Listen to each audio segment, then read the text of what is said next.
when the Readysetz set comes, it comes in a very large brown mailer box, and here are basically the contents. This is basically what it would look like when you get it out of box. You get a whole bunch of these little extra side pieces that will all connect together to the main large unit, which is this one right here. Some assembly may be required, and of course you may ask yourself, well, how would I know how everything goes together? Don't worry. Included along with this, Readysetz includes how to open the Urban Playset, which is this one right here that we're going to be having a look at. It consists of 5 steps in total. Seems like the steps are pretty straightforward. Most and foremost, you're only going to be folding it open and then basically tabbing some of the side pieces in to kind of keep everything together. Down below it says, note, when you open the playset for the first time, the buildings may spring up a little so that they are not sitting flat on your floor. This is easy to correct. Just take a look at our YouTube tutorial at Readysetz. That's sets, by the way, with a Z or Z, YouTube. I'll provide the link also down below the video here if you want to check them out as well. And then some extra things that are included with the this set here. It comes with some ramps, a helipad. Shows you also how to fold it up as well. And this is all for the Urban Playset. Really excited to get this built. So let's go ahead, take a few moments, and let's put it together. Now I'm going to do my best to try to show you guys on camera how this actually works. It's actually very, very simple. All you need to do is open this up like a book, kind of prop it up like this. Hopefully you guys can see it here. There's top of it here. Fold this side down first, like that, and then fold the other side down like that. And once you have everything kind of set up, it's like in a utopia of giant playset here. Then what you're going to do is see these little tab points here, right? 1, 2, 3, and see these little slots here. You're going to put them in, and then you're going to drop them down, just like so. And then that basically gives you most of the playset. Then there's this little tab piece at the back here, which I probably won't be able to do just yet. I'll have to zoom the camera in. At the very top of it, you see there's a little circle piece there and another circle piece there. Those are going to fold down, and they're going to actually go into a couple of magnets located on the very top of the playset. And I'm probably going to actually take the camera and I'll do a little close-up look so you guys can actually see everything. And once that's finished, the whole playset is done. So basically, folding it open, folding down the sides, tabbing them here, hooking them into those tabs, and then folding down the ramp that has the magnets on the top, basically gives you the entire finished set. I'm holding the camera for this part of the step here. So right here, there's a couple of magnets. And then right up here, there's this flap. This flap is going to fold it down, and it's going to snap itself into the magnet closure. You'll hear actually little clicks as the magnets have touched themselves. And then you've got yourself the finished Readysetz. And it is quite impressive. There are also a couple of other things that could be added to this as well. The helipad, for example. And there's a couple of ramps there as well. We'll get some close-up looks here at the entire Readysetz. Here's a couple of extra pieces I added here. A little strip of cardboard, and there's also this billboard here, which I can tab into the top part just like so. And the billboard, you've got Sunbeam bread, kids really love it best. Here are the buildings here, a couple of windows, and another window right there. The only thing I wasn't able to add to this was the ramp. Just simply, I don't have the space to accommodate all of this on camera. And up here you've got a little water tower, pipes. Looks like an old, very old vintage garage. And this little door here opens up like that, and you have a little workshop inside that the cars can drive into. You also got a little manhole cover.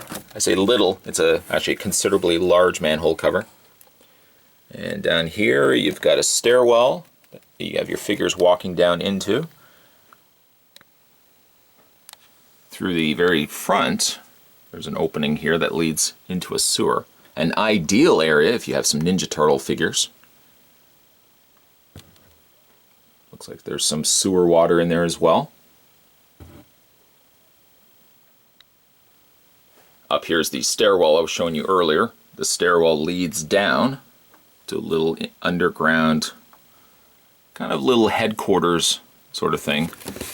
And on the side here, a couple of doors that open up. And you can have your figures coming out that way as well. They did definitely put a lot of time into this. There's a stairwell that leads up to the second floor. Here's a top view of the entire cityscape.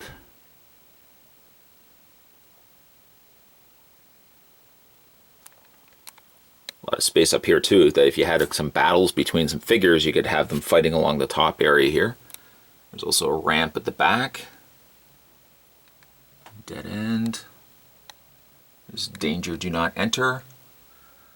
Again, some really cool detailing here on a cardboard setup like this.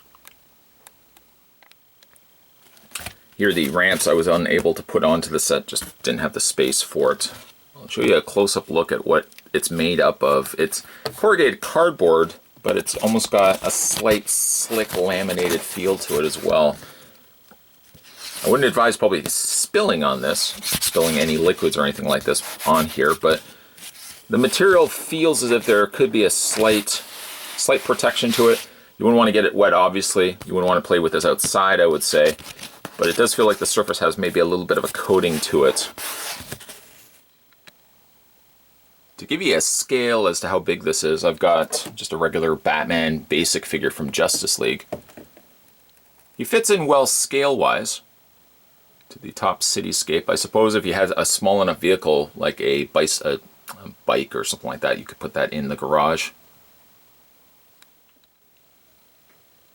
And a good example to use for the sewers, I've got Leonardo here from the recent Mutants and Monster line from Playmates Toys. Again, that's a pretty good size comparison, but size-wise, it fits the turtles perfectly, probably not having them in the sewer water. You could have them fighting the Foot Clan underneath here. Last example is a Marvel Select. This is the Marvel Select Daredevil I just reviewed. I think he fits well also with the scale of everything. There's a door really on the side. You put the figure right next to it, it's pretty much the same height, or at least proportionately, it's the same scale to, say, a Marvel Select figure. But as you can see, there is a considerable amount of play space for all your figures, some accessories. Maybe if you have a couple of small vehicles, you could put put it on top as well. Or really, you could have it somewhere in the front here as well. You pretend this is the Batcave, or what I would probably use it for is Ninja Turtles. It's ideal for it, being it's a sewer system after all. And here is, as best as I can provide, the full Readysetz. Now, if this obviously was plastic, it would be a lot more expensive and a little harder to fold up. The idea of keeping it cardboard has made things very simplistic for opening and closing. Basically, when you're ready to go, you're just going to do everything that I showed earlier. You're going to lift the top portion here that has the magnets. You're going to untab this portion, and then you're basically just going to fold it back together again like a book. And then you can take it with you wherever you may want to go with it. Today we were having a look at a really fun playset from the folks over at Readysetz. This was the Urban Playsets, so it had a much more cityscape to it. For those wondering where they can pick this up, I'll provide some links down below. So I would say really, for a cardboard playset, it really has everything one would want for a really over-the-top playset for their action figures. I've still got Leonardo down there hanging. He's chilling out in the sewer system. I'm really impressed though. I think this turned out quite nice, and I don't know if I would say I have the space to accommodate many more of these, but it certainly entertains the idea if you ever want to have a diorama for any of your figures. I mean, this really would give you everything that you would need, like the top of the city area and even like little sewers down below. Yeah, so I'm really impressed overall with the Readysetz. Today, once again, we're having a look at the Readysetz. This was the urban playset in all of its splendor. And certainly, if you guys haven't had a chance to subscribe and check out other videos on this channel, don't delay. Hit that little subscribe button down below. You'll never miss a beat when it comes to future videos. And of course, speaking of future videos, there's going to be many more future videos to come. As always, guys, thanks for watching, as you always do. I'll see you next time.